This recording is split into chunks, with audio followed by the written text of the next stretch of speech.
Okay, on phase one, there are these Dreadguard officers in Dreadguard.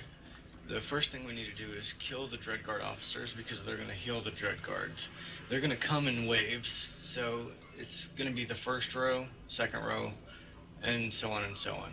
We're just going to keep killing the officers and then the Dreadguard officers and the Dreadguard.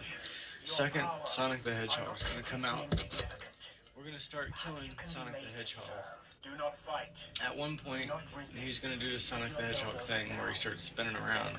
You need to get away from him when he does that. Also, you need to be behind him because he has some swipe move, I believe.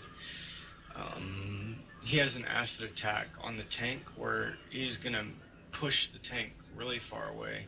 He also has an attack called Spines that deals AoE damage and can be blocked by having the raids stand behind the tank.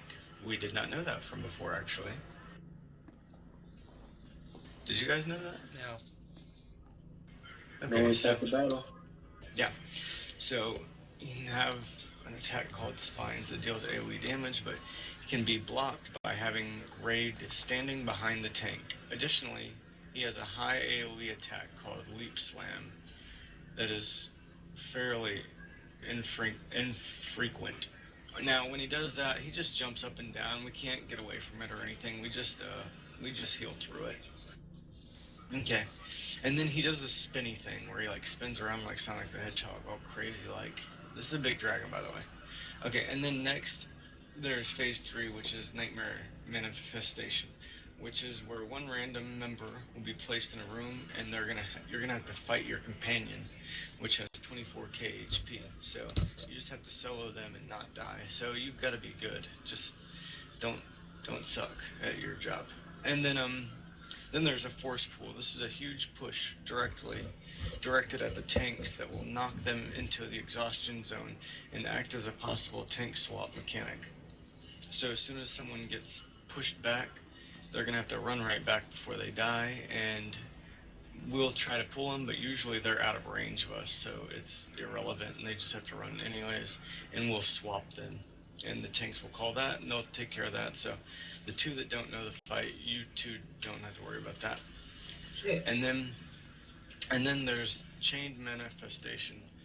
That's where he disappears and spawns as a giant apparition of himself in a chain of 4 smaller apparitions, which you must kill the big one before the 4 smaller ones close in with their beams. So we got to get real close to him because it's going to be like a bubble that's trying to close in on us. So you just got to burn him down before it closes in on us. So you got to target him and burn him down. Yeah, do not run through the freaking lightning things that they have. They will kill you in one shot. Yeah, there's going to be lightning pointing at the middle. We're just going to have to kill them. But that's the next thing. So that's the lightning manifestation, which usually follows the chain manifestation.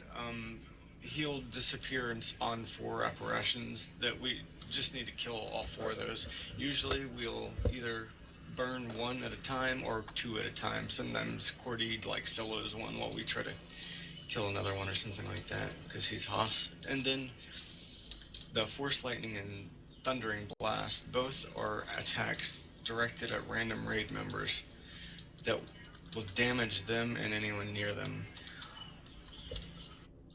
Thundering Blast deals a large amount to a single target damage in 1 hit, while Force Lightning is channeled.